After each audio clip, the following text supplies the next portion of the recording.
Jalan-jalan ke Kabupaten Tebo. Cakep. Balik lagi di podcast Punyo Kito. Kita. Asik.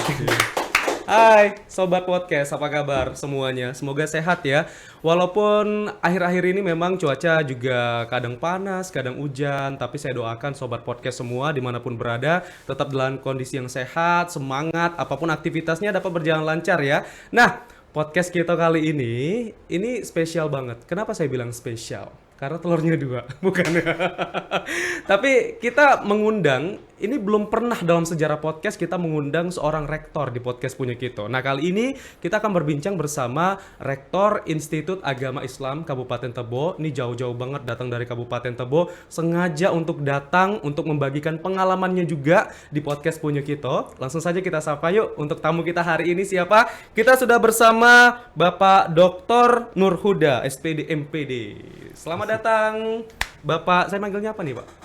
Pak Biar Nur apa? boleh, Nur Pak Huda boleh. Saya manggil abang aja boleh nggak? Boleh siap, lebih dekat kita ya. Lebih Oke, enak siap. ya dipanggil Iya. abang ya. Oke, Bang Nur ya. Iya, oke, siap. Bang Nur, terima kasih banyak. Ini awalnya kami udah kedatangan salah satu rektor di Provinsi Jambi. Karena memang sebelumnya kita belum pernah ya mengundang rektor ya. Ini merupakan kesempatan luar biasa bisa berbincang bersama Bang Nur nih. Siap. Bang Nur memang asli orang Tebo ya? Asli Tebo. Asli Tebo. Dusun malah. Oh iya. Dusunnya di mana, Bang? Dusun Tengah. Dusun Tengah. Ulu namanya. Oh, Tengah Ulu. Iya. Oke, bisa diceritakan gambaran Dusun Tengah Ulu itu seperti apa, Bang? Dusun Tengah Ulu itu adalah suatu desa, bahkan dusun itu di Kecamatan Tebo Tengah. Yang kalau kita mau ke sana kita harus nyebrang sungai. Lebih kurang mungkin sekitar 8 sampai 10 km dari pusat ibu kota kabupaten. Kalau diwaktukan berapa lama tuh? Kalau nyebrangnya? sekarang mungkin lebih cepat karena sudah dibangun akses jalan lintas, memang jembatan saja yang nyebrangnya yang belum gitu. Jembatan belum ada. Ya. Nah, semoga ada yang dengar nih. Jembatan di Tengah Ulu ya. Dusun Tengah Ulu. Dusun Tengah Ulu belum ada ya. Semoga ada yang dengar dan bisa dibangun jembatan ya. Amin. Tapi tadi saya sempat cerita juga nih sama Bang Nur, katanya waktu beliau sekolah ini perjuangannya cukup lumayan berat ya. Betul. Apalagi medannya juga begitu sulit untuk menuju ke sekolah karena harus nyebrang, belum lagi jalan kaki gitu ya. Iya, betul. Itu gimana Bang? Kemarin pakai perahu ya? Gitu. Abang pakai perahu sendirian gitu? Dengan orang tua, nyebrang? dengan bapak. Oh, Karena waktu itu ditemenin saya ya? masih SMP, kelas kan waktu SD kan ada di dusun kita, SD Empres. Tapi ketika SMP itu yang ada di ibu kota kecamatan, di Muara Tebo. Maka ke sekolah itu saya pribadi itu biasa kami nyebrang sungai pakai perahu, itu berhentinya di belakang Mangunjaya di Mangunjaya. Oke, tempat parkir perahu ya? Iya. Ada tukang parkirnya nggak?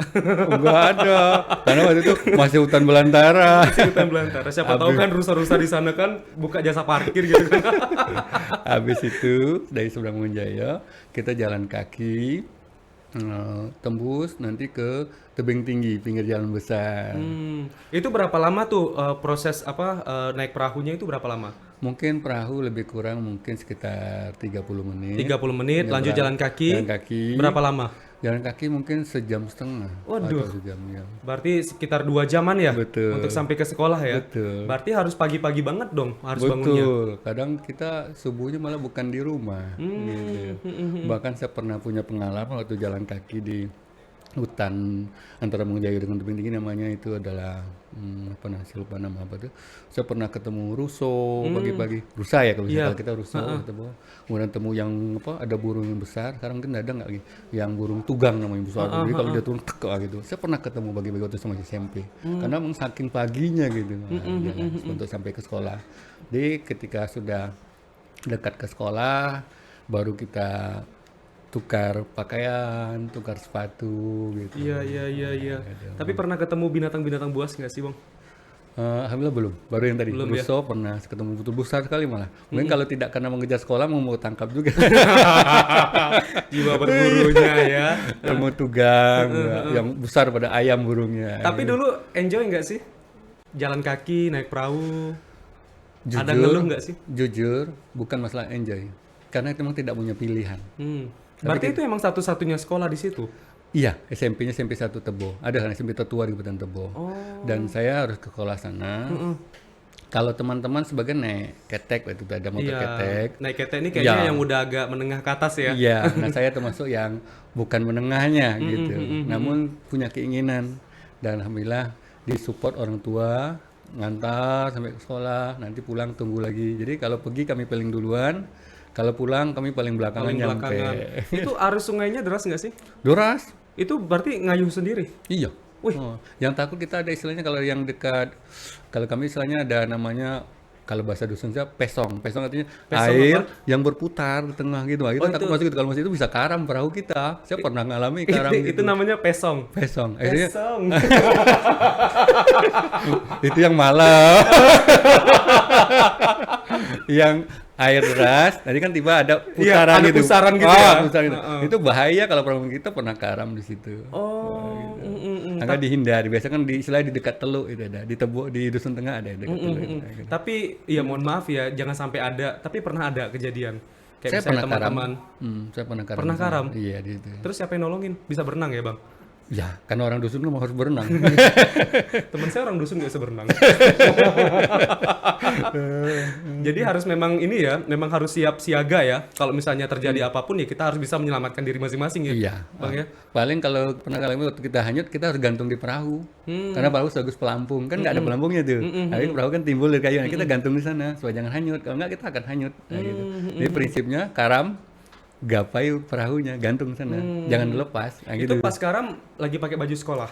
Belum, karena kan tukar nanti kan waktu dekat sekolah. Oh, nukarnya di sekolah. Tapi iya. kan basah dong, kan Iya, karam. Iya. Jadi gimana tuh pakai baju sekolahnya?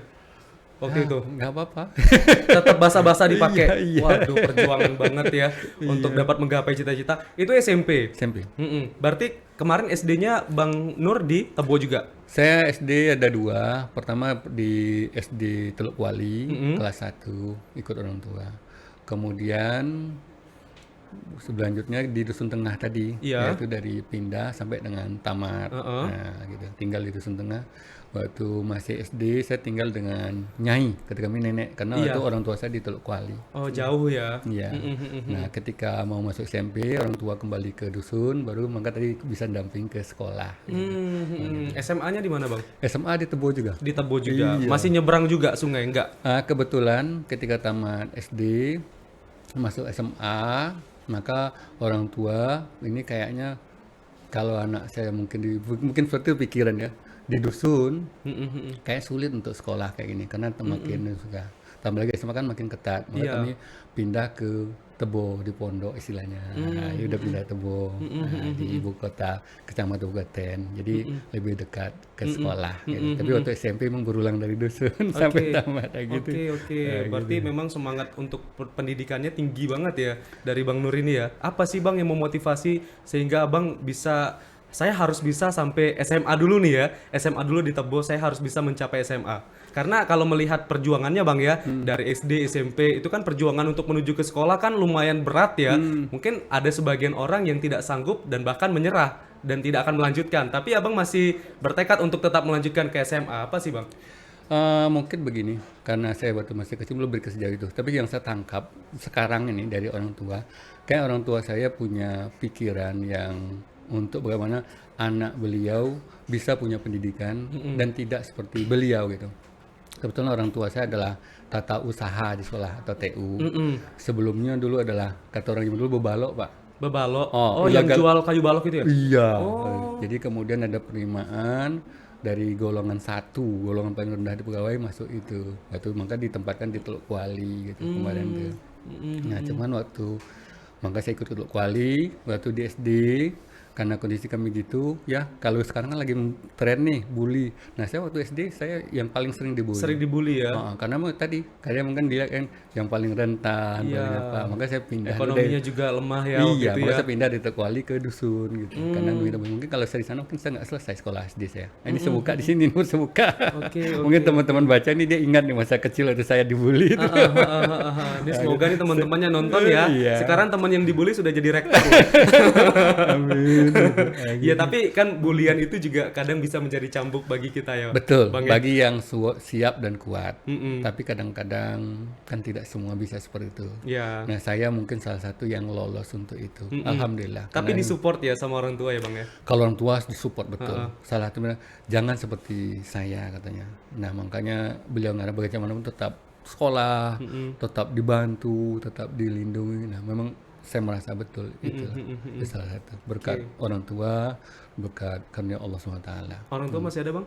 Udah meninggal. Dua-duanya? Bapak meninggal tahun 2020. Oh baru, Iya, baru. 3 tahun yang lalu ya? Betul, waktu apa? Sakit atau gimana? Kemarin enggak umur, memang udah tua, 70. Kalau ibu udah hampir 60 sekarang, ya kita mohon doa. Sekarang masih agak sedang perawatan, sering di rumah sakit. Semoga lekas sembuh ya. Amin. Untuk Makasih ibunya banyak. Bang Iya. Nur ya. Iya, siap. Nah, Bang Nur kan lanjut nih ke Iya. sarjana strata 1 ya, Iya, Bang ya. betul. Di Unja, Bang ya. Betul, Lunja. Itu Abang gimana bisa dapat posisi sebagai S1 di Unja, Bang? Dulu saya nggak pernah terpikir saya bisa kuliah. Karena tadi itu kondisi Iya, kita ya. kondisi Tambah ekonomi kalau ya. zaman dulu kan kuliah itu harus ke provinsi. Iya. Harus ninggalin orang tua, harus disupport semacam. Nah, saya nggak punya untuk itu. Cuman alhamdulillah waktu sekolah saya kan kebetulan berprestasi. Prestasinya apa, Bang? Ranking 1 di kelas Heeh. dan juara umum di sekolah. Wah, setiap keren. semester setahun. Jadi ketika ada dulu namanya PMBK, artinya undangan, masa Oh undangan. iya, undangan. Nah, ya. saya Zaman adalah saya juga masih PMBK. yang prioritas pertama ditawarkan. Gitu. Langsunglah diambil kesempatan ini ya. Iya, saya sama orang tua, kan dari semua perguruan tinggi kan masuk tuh. Iya. Nah, ya, PMDK ya, penyaring khusus pandu minat. Kemudian ditanya mau masuk apa, saya tanya orang tua. Cari aja jurusan pendidikan yang dekat, yang cepat kerja. Nah, gitu kata orang tua. betul. Nah, kita waktu itu berpikir, ya kita ikut dan manut aja. Nah, semoga saya ngambil S1 di pendidikan dan Pendidikan apa, Bang? kimia. Kimia. Oke, saya suka pelajaran kimia dulu waktu SMA. Iya. Jadi ngambil kimia. Betul. Tapi kan dulu kan kalau mau belajar kan kalau sekarang kan gampang ya, ada internet, tinggal buka. Kalau dulu kan harus beli buku. Betul. Ada kendala nggak sih, Bang?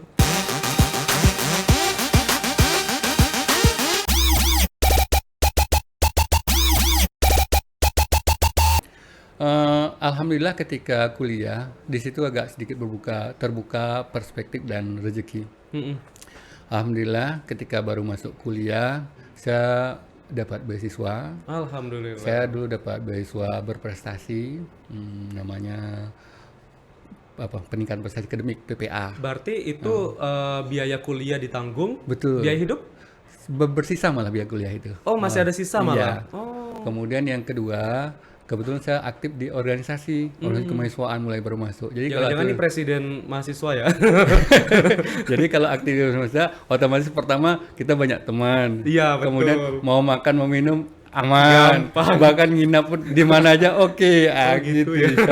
Sampai Strateginya taman. gitu ya. Iya, itu strateginya betul. Jadi terbantu baik untuk akomodasi, konsumsi dan lain sebagainya. Saya aktif di organisasi sampai tamat. Selain beasiswa. Jadi itu sangat membantu sekali di S1.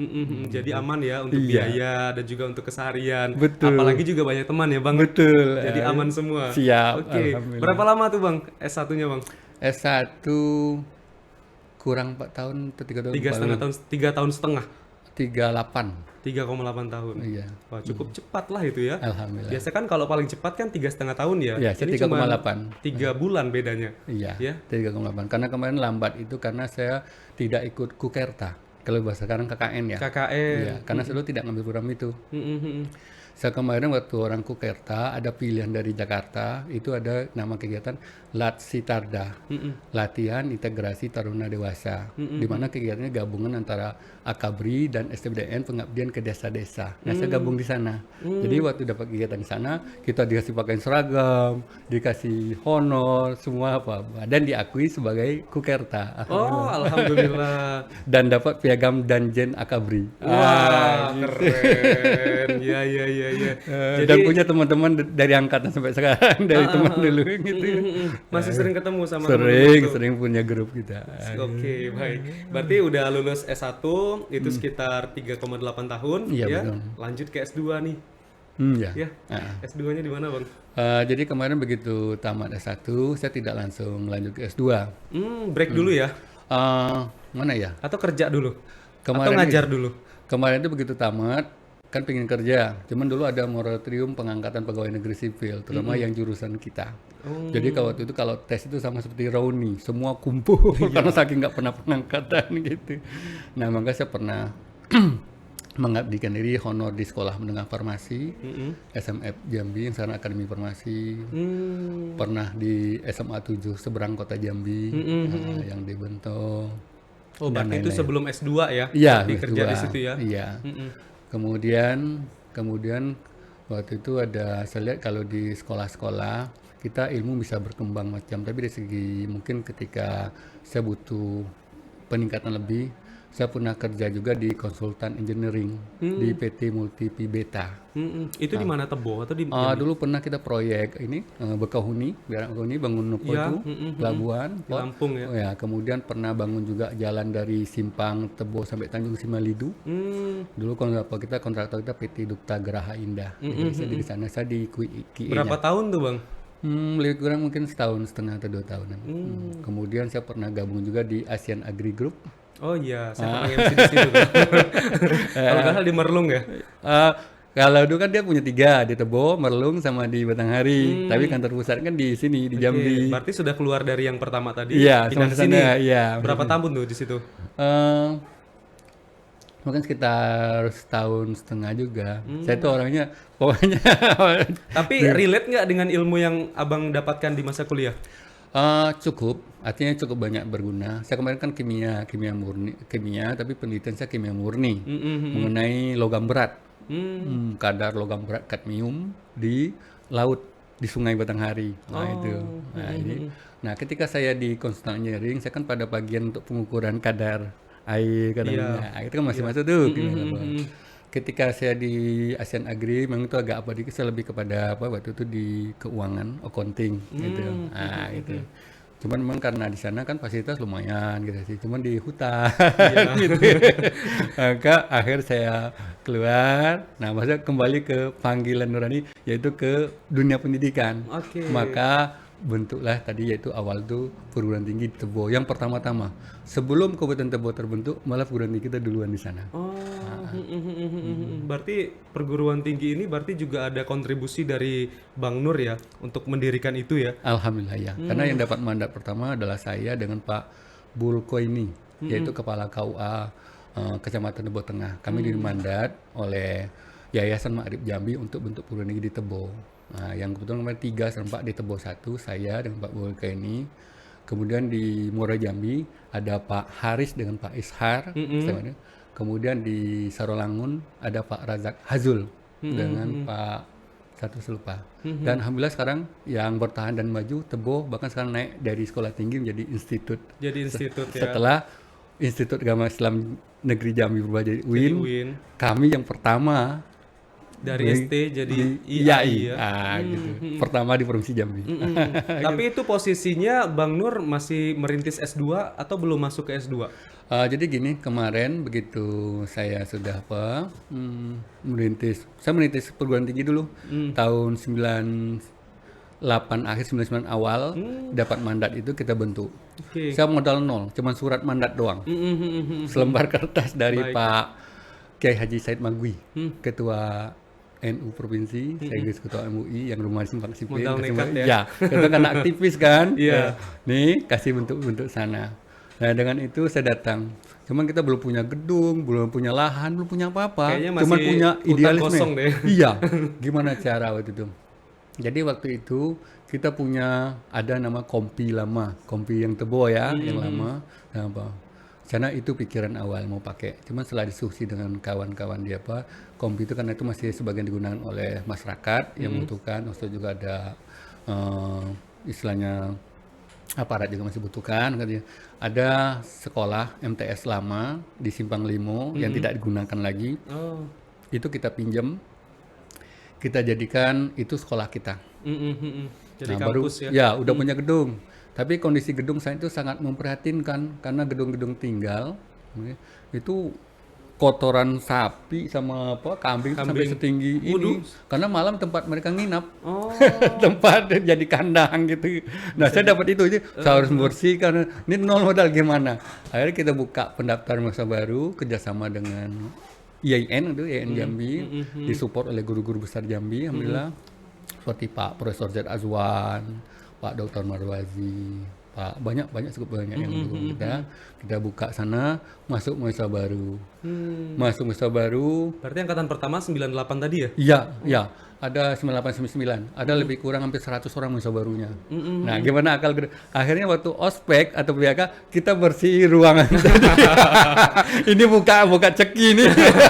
Yang tadi penuh dengan kotoran kambing sama kerbau ya, Pak. Jadi Ya? ospek atau BK-nya bersihkan ruangan, maka bersihlah ruangan kita.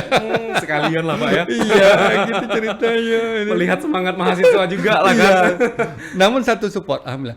Angkatan pertama kita 100% langsung terima PNS semua. Wih, Waktu itu. semuanya? Semua. Wih, keren. Padahal itu ada yang dari Rimbo Bujang, ada yang dari Mersam, ada yang dari Seralangun. Maka sekarang mereka udah akrab. Oh, sudah Karena itu menyebar ya. Iya. Dan memang asalnya mereka dari sana. Karena buka Tebo mereka kuliahnya di Tebo. 100% langsung terima. Nah, gitu. Alhamdulillah. Wih, keren ya. Berarti Maka setelah itu baru jadi makin semangat lagi dong. makin semangat. Untuk buka di angkatan-angkatan berikutnya ya. Iya, jadi Kalau sekarang udah angkatan berapa, Bang?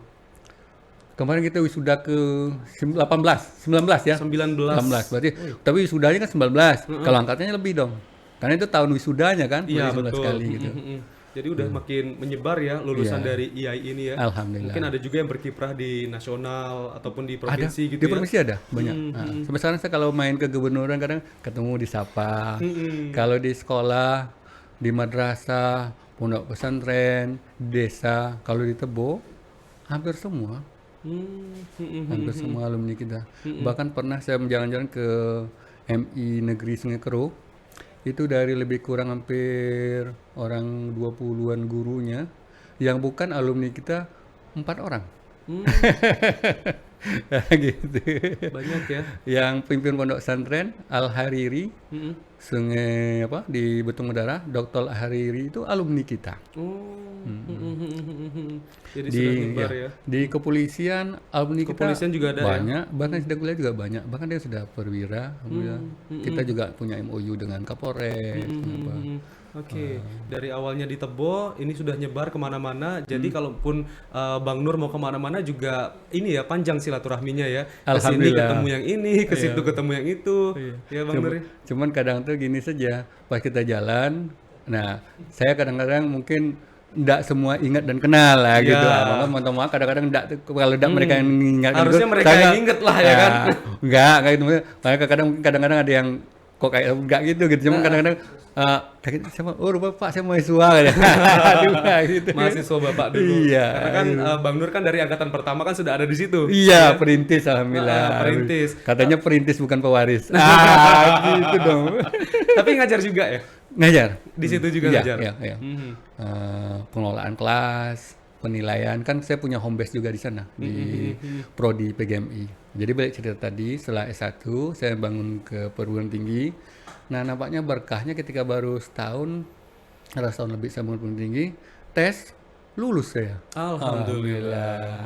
Lulus di PNS, baru berapa tahun PNS, dapat beasiswa lanjut S2 Di Unja juga? Enggak, Oh, di mana? Jakarta. Oh, di Jakarta. Ya, Universitas Negeri Jakarta. UNJ ya. Ya, di manajemen pendidikan. 2 tahun. Ya, alhamdulillah. 2 tahun lebih. 2 tahun 4 bulan. Tapi selama S2 masih mantau kan kampus kan? Jadi begini, ketika saya dapat PNS, S2, kampus di Tebo beberapa waktu, yaitu kita alihkan kepemimpinan kepada Pak Dr. Abdullah Saman, yang saat itu juga mengangkat sebagai Kepala Kemenak Tebo, gitu. Nah, kemudian saya selesai S2, Pak Saman tadi ditarik ke Jambi, di Kanwil, maka saya kembali ke Tebo fokus. Nah, 2017. Nah, alhamdulillah 2017 itu kita masih status kita sekolah tinggi ilmu tarbiyah. Masih 2 prodi, masih sekolah tinggi. Nah, pilihan saya waktu saya masuk itu ada satu. kami sudah terletak sana bahan-bahan bangunan sama bata mau bangun gedung.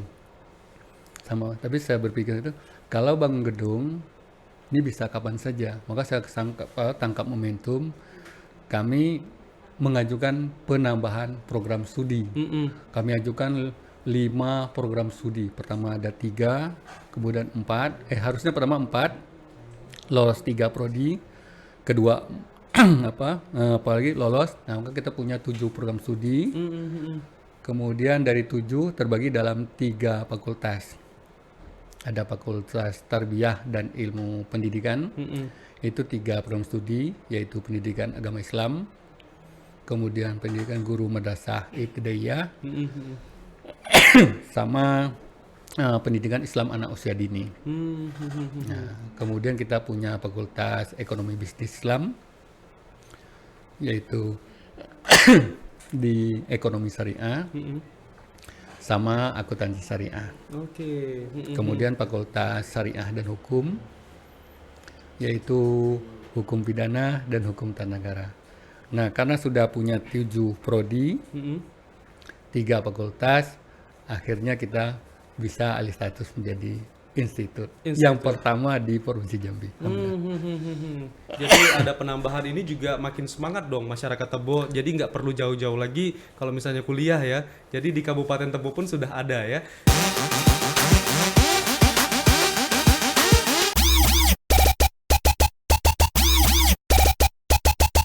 Oke, Pak, bisa digambarin nggak kalau dulu waktu jadi sekolah tinggi ya, kalau sekarang kan sudah institut. Nah, gambarannya dulu itu waktu sekolah tinggi itu seperti apa dan apa saja sih kendala-kendala serta mungkin ada permasalahan-permasalahan apa yang saat ini juga sudah mulai teratasi dengan berubahnya status dari sekolah tinggi menjadi institut dan juga ada penambahan-penambahan apa lagi selain ruang kelas, Pak?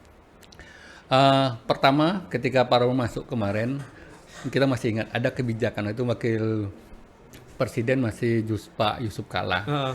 Beliau bilang itu perguruan tinggi sudah terlalu banyak di Indonesia. Kemudian kita harus mengadakan penataan dan pembinaan. Maka perguruan tinggi itu diklasifikasikan jadi berapa? Yang bagus, terus yang sedang, yang tidak bagus, yang tidak bagus itu pertama dibina. Kalau tidak juga di merger, kalau tidak bahkan dimatikan. Nah, gitu bilang. Nah, itu salah satu motivasi kemarin. Maka kita harus mengejar klaster ini. Maka kemarin kita nambah prodi, nambah fakultas, dan mengajukan alih status atau naik status menjadi institut. Nah, alhamdulillah kita digabung dan naik status, jadi otomatis kita bagus nih. Nah, mungkin ada teman-teman yang kita yang bagus sambil lakukan yang pertama. Jadi makin semangat untuk melengkapi sarana prasarana, infrastruktur juga, Pak ya. Betul. Karena kalau kita masih kemarin sekolah tinggi, itu sekolah tinggi pada keilmuan tertentu. Nah, kalau sekolah tinggi berarti khusus untuk masalah pendidikan kemarin. Nah, sekolah tinggi ilmu, ya kan? Tarbiyah, pendidikan. Berarti khusus untuk masalah pendidikan. Tapi ketika kita sudah beralih status menjadi institut, kita udah bisa buka fakultas sesuai dengan kebutuhan masyarakat. Misal, yang konsen di bidang hukum, karena sekarang hukum ada panglima tertinggi di semua bidang. Kita udah punya fakultas hukum pidana. Maka tadi mahasiswanya kebanyakan adalah dari APH, aparat penegak hukum, termasuk mereka yang punya minat jadi praktisi. Dan dekannya maupun pengajar alhamdulillah memang dari hukum. Kami seperti dekan kita, dekan fakultas Syariah dan Hukum, Ibu Apriyani Hendrida SH MH. Beliau adalah pengacara, advokat, sekaligus dekan di kampus kita. Nah, dosen-dosen juga seperti itu. Berapa sekarang, Pak, total pengajarnya, Pak? Yang dosen tetap kita ada 68 orang. Kemudian dosen luar biasa ada 70 tetap. Kemudian dari yang itu, alhamdulillah sudah ada lebih kurang mungkin hampir 20 orang yang sudah S3, di luar itu S2. Nah, insya Allah mudah-mudahan ada yang kejar guru besar. Jadi dan berkompeten Pak ya semua Pak ya. Alhamdulillah yang S3 ini umumnya adalah dapat beasiswa dari kampus, dari program LPDP, 5.000 dokter dan lain sebagainya. Nah, Bapak proses untuk dapat S3-nya gimana, Pak? Nah, jadi S3 itu alhamdulillah kemarin ketika ini baru setelah di kampus 2017. Nah, bahwa saya kan kembali ke kampus nih, nah udah kampus, tentu harus betul-betul fokus, kemudian juga harus meningkatkan apalagi kompetensi dan kualifikasi. Maka saya kuliah lagi 2018 rasanya kuliah. 18. Iya. Di mana tuh S3 Di Bang? Universitas Jambi. Di Unja. Iya, Unja. Ngambil pendidikan juga. Manajemen pendidikan juga. Melanjutkan. Iya. Oke, berarti linear ya dari Iya. S1 ya. Iya, linear 1 2 3-nya. Alhamdulillah selesai 2021 awal. Baru juga. Berarti angkatan Covid ya. Iya, benar. Masih pakai waktu ujian masih banyak yang online. Wisudanya kemarin gimana tuh? Sudah memang masih Covid, tapi Jadi di alhamdulillah rumah, saya virtual? enggak. Yang saya perwakilan untuk hadir. Kemarin kan di berasan kriteria ada yang perwakilan. Nah, saya nampaknya yang lolos kriteria untuk hadir. Oh, keren. Sebagian emang dari rumah. Beruntung banget ya Alhamdulillah. bisa hadir ya. Iya. Baik, Abang kan sudah ini ya, ibarat kata sudah berkelana. Ada kemarin ke Jakarta, terus juga melanjutkan ke Jambi. Kenapa masih tertarik untuk dapat mengembangkan daerah kelahiran Abang di Tebo? Abang kiprahnya kenapa kembali ke Tebo? Jadi begini, saya lihat karena memang kita masih banyak sekali yang bisa dikembangkan, ditingkatkan, dan dimajukan di sana, dan peluang itu sangat besar. Nah, bukan karena di Tebonya, karena memang saya lihat di situ saya bisa lebih fokus, kemudian bisa lebih berkiprah, dan banyak hal yang bisa dilakukan, dan banyak betul yang juga membutuhkan, gitu. Maka artinya ketemu nih, itu nyoba. Maka alhamdulillah dengan ketemu maka kita makin akselerasinya makin cepat. Oke, Gitu. kalau ditawarin dapat jabatan di luar Tebo, gimana?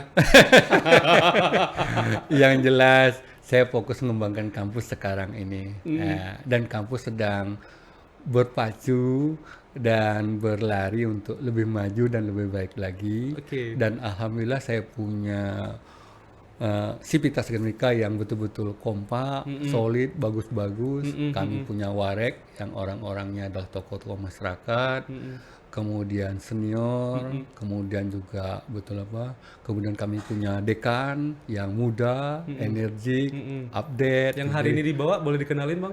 Ini ada pertama kita mulai seperti ini yaitu Kepala Humas dan Protokol Pak Rizky, yang kan melekat nih dengan rektor. Nanti foto Pak Rizky kita tempel di sini ya. Yang sebelah beliau ini adalah Dekan Fakultas Ekonomi Bisnis Islam, Halo PEBI, Ibu. Ya, Bu nanti- Dr. Yuliana, Ibu SEMSI. Dr. Yuliana nanti fotonya di sini ya. Iya. Iya. Beliau juga dari wartawan, Oh. pernah di KPU. Oh iya. Yang muda dan energik ini. Asik. Paling muda ya. Iya. Bah disangka sering mahasiswa kadang disangka. Dr. Sesti Nopalina MPD, Oke. Dekan Tarbiyah dan Ilmu Pendidikan. Ini tugas editor ya di sini ya, Ibu dokter yang terakhir ya. 3 nih ya yang dibawa ya. Iya. Berarti cuma 3 aja nih yang dari Tebo nih. Sebenarnya banyak. Ini kebetulan yang hari ini berkesempatan hadir bersama-sama untuk hadir cara yang sangat kita ini alhamdulillah 3 ini. Oke. Kalau diminta hadir semua kita dihadirkan. Siap dihadirkan. Cuman sayangnya nggak bisa masuk ya. Iya. Kalau masuk nanti gitu. bisa kan enak ya, Iya. bisa ngobrol bareng di sini Iya. tapi nanti ya. Nanti. Tunggu nanti kita beli sofa yang lebih gede lagi ya. Nanti bisa kita undang semua.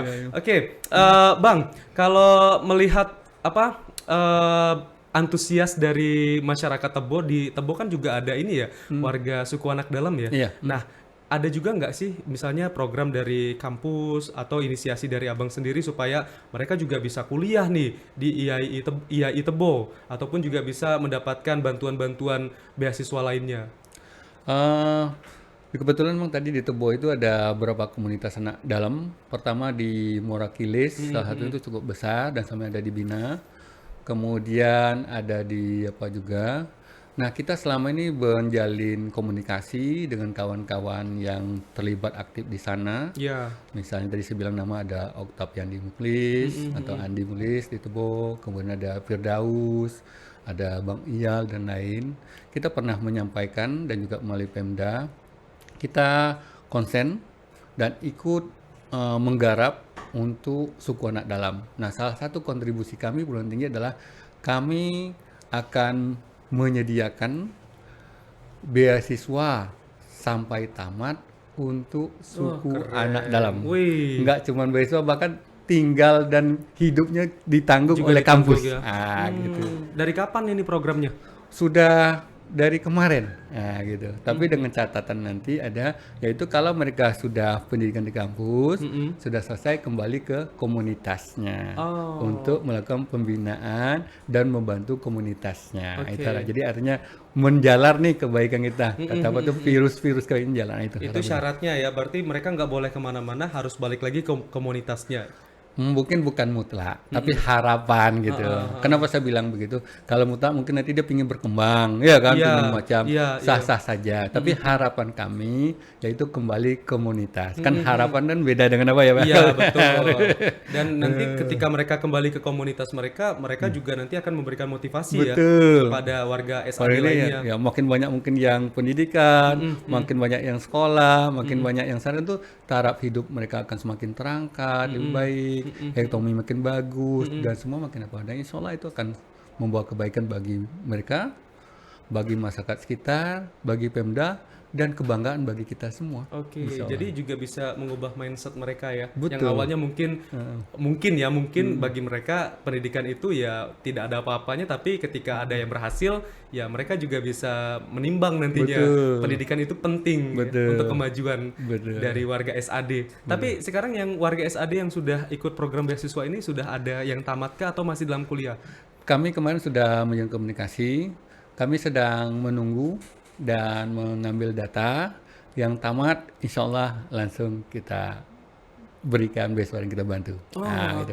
Sekarang masih nunggu dari kawan-kawan komunitas. Mudah-mudahan tahun ini ada lagi nanti. Gitu. Berarti ini juga harus didorong nih Bang ya. Mungkin dari SD, SMP, SMA-nya juga harus terakomodir dengan baik supaya mereka juga nanti bisa melanjutkan ke kuliah. Betul. Ya, berarti di sini juga membutuhkan kinerja dari mungkin ada organisasi ataupun instansi-instansi yang ada di Kabupaten Tebo supaya ya warga suku anak dalam ini juga mendapatkan perhatian di bidang pendidikan ya. Betul. Karena pemberian beasiswa tadi, juga kan kami kan pemberian beasiswa itu banyak. Tadi ada beasiswa KIP kuliah, beasiswa tahfiz, beasiswa mandiri, kemudian dari perbankan dan berprestasi. Nah itu kan umum. Ya. Kemudian yang khusus kami juga menjalin kemitraan dengan Kapolres. Kami memberikan beasiswa juga dengan dari Bapak Ibu anggota polisi yang kuliah dan alhamdulillah ada tahun ini kedua 2 orang. Kemudian dari Pemda, kemudian kita dengan Pak PJ, Pak Aspan sudah komit ada 3 orang juga minimal per tahun yang dapat beasiswa di kampus kita. Alhamdulillah. Maka sekarang itu kita distribusikan juga saya merata. Suku anak dalam yuk kita rangkul, kita ajak. Jadi semua dapat bagian untuk sama-sama. Kesempatannya banyak ya. Gitu. Jadi ya minimal 1-2 orang bisa nyangkut di beasiswa tadi ya. Gitu. Jadi semakin berkembang juga minimal nanti ketika mereka udah selesai ya mereka juga bisa kerja sebagai perangkat desa atau bantu gitu ya. Iya. Di dekat tempat tinggal mereka gitu. Tempat tinggal mereka betul. Gitu. Kalau program lainnya ada nggak sih Bang? Mungkin perhatian karena ketika mereka nanti akan gabung gitu ya dengan masyarakat umum, takutnya nanti ada hal-hal yang tidak diinginkan. Lalu seperti apa juga untuk dapat membangkitkan percaya diri mereka nih supaya nanti mereka bisa bergabung dan juga berkumpul bersama mahasiswa lainnya.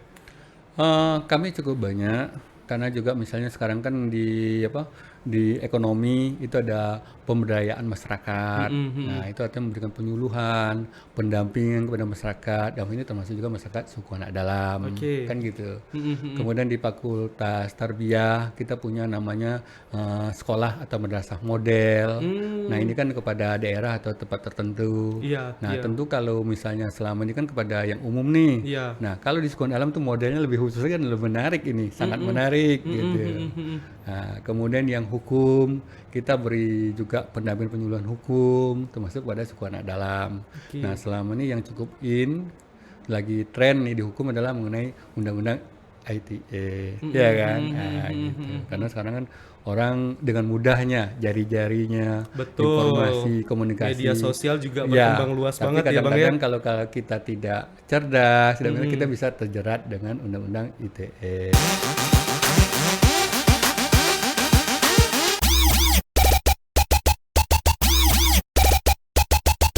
Kiprah dari Bang Nur Huda ini ternyata juga berlanjut karena beliau juga seorang penulis nih, penulis buku ya Bang ya. Buku apa saja nih Bang yang sudah diterbitkan Bang? Ya, banyak mengenai manajemen terutama karena Manajemen ekspansi ya? ya, karena manajemen sekolah, madrasah gitu. Ini bukunya juga bisa dipakai untuk penelitian ya mahasiswa ya? Siap, silakan disitasi artinya dijadikan referensi. Iya, Istilahnya, oke, betul. silakan. Masuk daftar pustaka kan ya? Siap. Baik, ini ada buku judulnya Guru Madrasah di Era Milenial. Ini kayaknya yang terbaru ya, Ya. tahun 2022. Betul. Bisa diceritain sedikit Bang, Guru Madrasah di Era Milenial, dari buku ini apa sih yang digambarkan dan ada sosok gurunya kah yang dimasukkan ke dalam buku ini? Eh, kalau kita bicara yang namanya guru madrasah di milenial itu sebenarnya adalah bercerita kekinian, guru kinian. Karena tantang guru terkini kan sangat beda. Iya. Kalau dulu kan guru tuh cukup dengan proyek yang biasa. Sekarang kan semua harus online, harus update. Nah itu kan tantangan. Kemudian yang kedua juga sekarang kan dengan COVID kemarin mau kita harus punya teori, Inovasi ya? punya inovasi gitu. Nah itu salah satu situ yang kita angkat. Nah, memang saya nggak buka semua nih. Kalau buka semua undang saya kita bedah.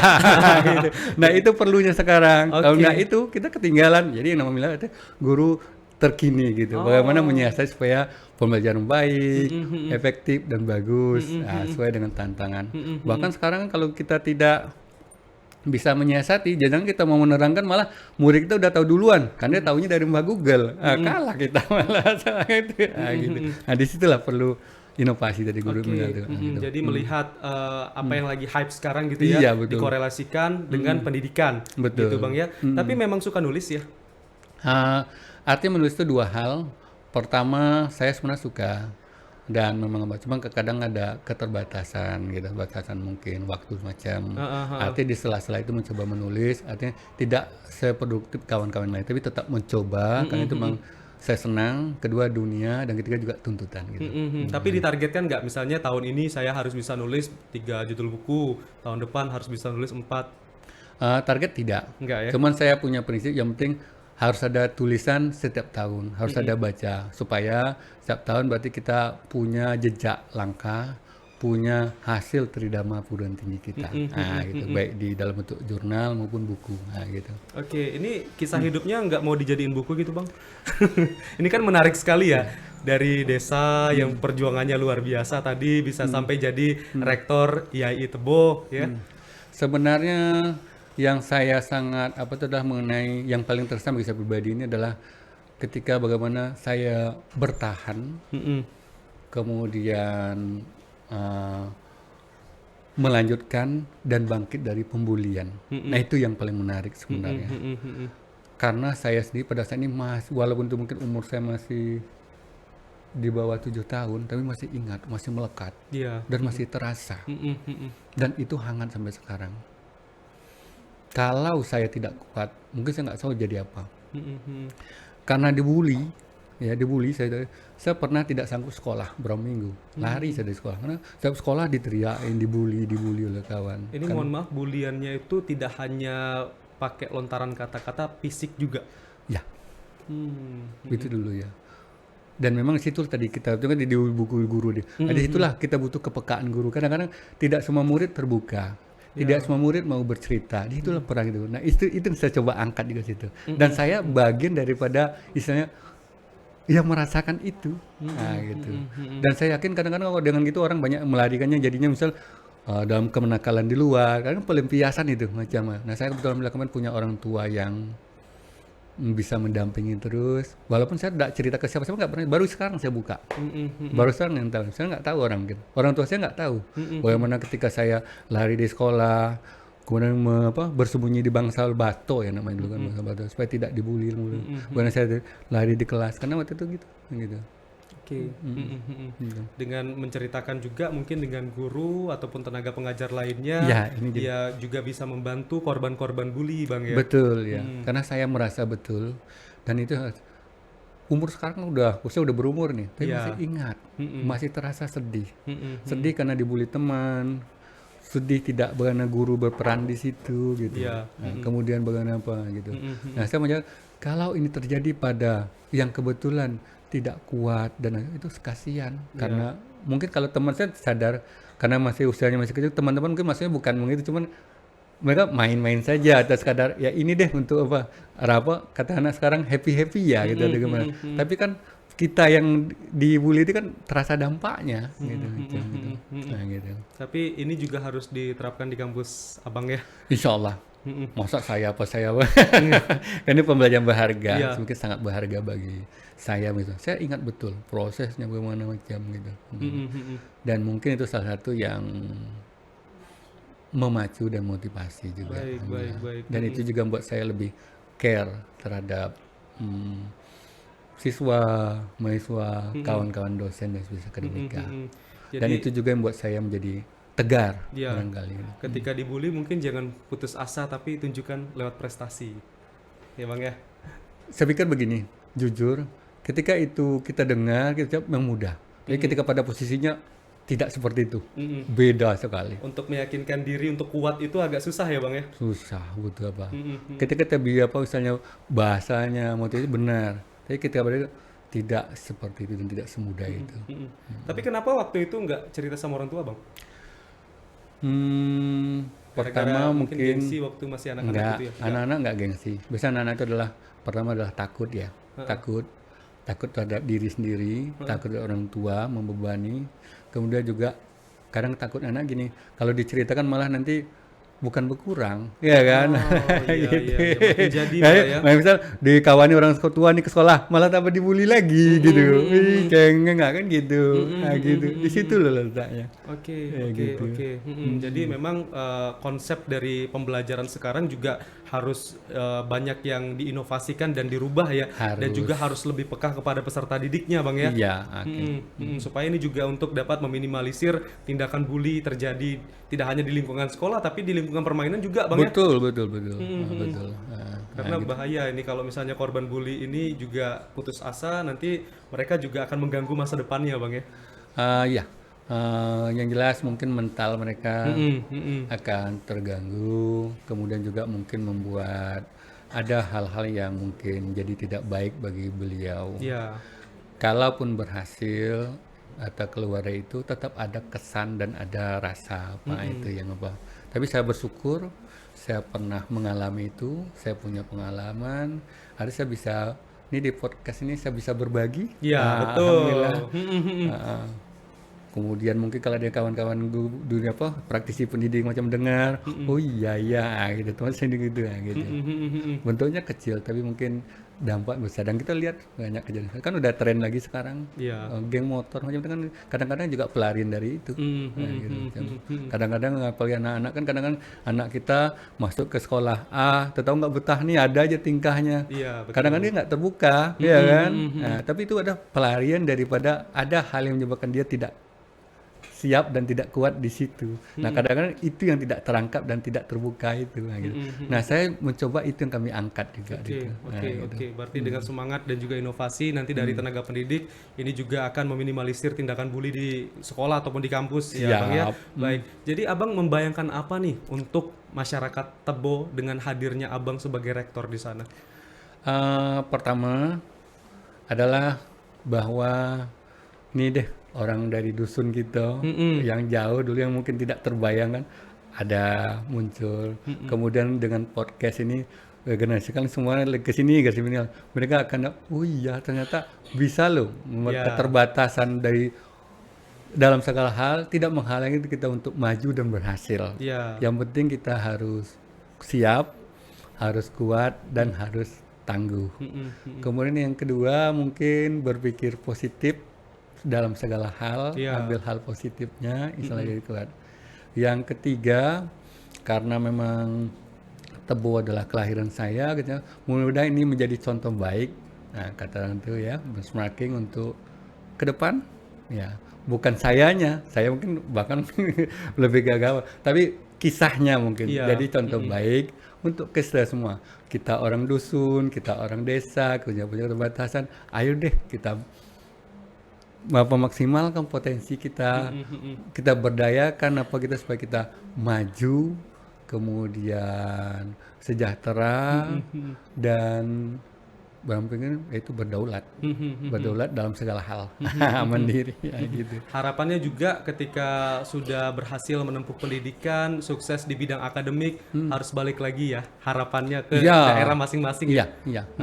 Karena prinsip saya kemarin yang pernah sebutkan, kalau bagi saya sukses itu bukan apa yang kita capai, tapi adalah seberapa apa kita bermanfaat dan bisa membantu orang. Ya. Karena kebahagiaan itu dirasakan ketika kita bermanfaat dan orang bahagia kita. Misalnya saya pernah nih kemarin ada teman orang rumah saya beberapa malam nggak bisa tidur. Nah, kemudian saya lagi tengah kesibukan nih rumah, Pak ya, gimana kita? Kami antar berobat, sehat dia senang, saya lebih senang Lebih lagi senang, ya gitu. iya. Itu contoh kebahagiaan. Jadi artinya kebahagiaan kita senang. Sama gini juga. Kalau orang lebih maju, lebih hebat dari saya lebih senang lagi gitu. Baik. Bukan saya gitu. Itu. Nah, kalau di daerah saya misalnya ada yang orang lebih maju, lebih apa? Itu yang kita, itu prinsipnya. Oke, berarti quote kita hari ini adalah kesuksesan orang, kesenangan orang adalah kesenangan yang lebih bagi diri kita sendiri. Alhamdulillah, ya itu. Luar biasa. Terima kasih banyak. Terima kasih.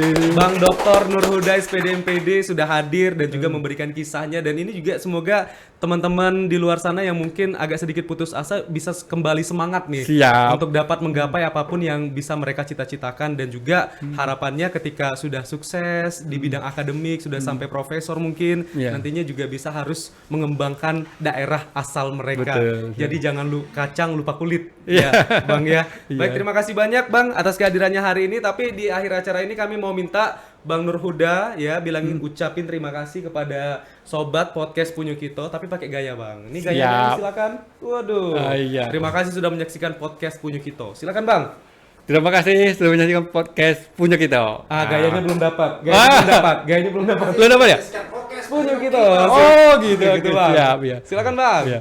Terima kasih sudah menyaksikan podcast Punya Kita. Wah, terima kasih pemirsa. Saya dan juga Abang Dr. Nur Huda pamit ya. Terima kasih sudah menyaksikan podcast. Sekali lagi Bang, Punyo Podcast Punya Kito. Kita. Sampai jumpa. Oke, siap. Terima kasih.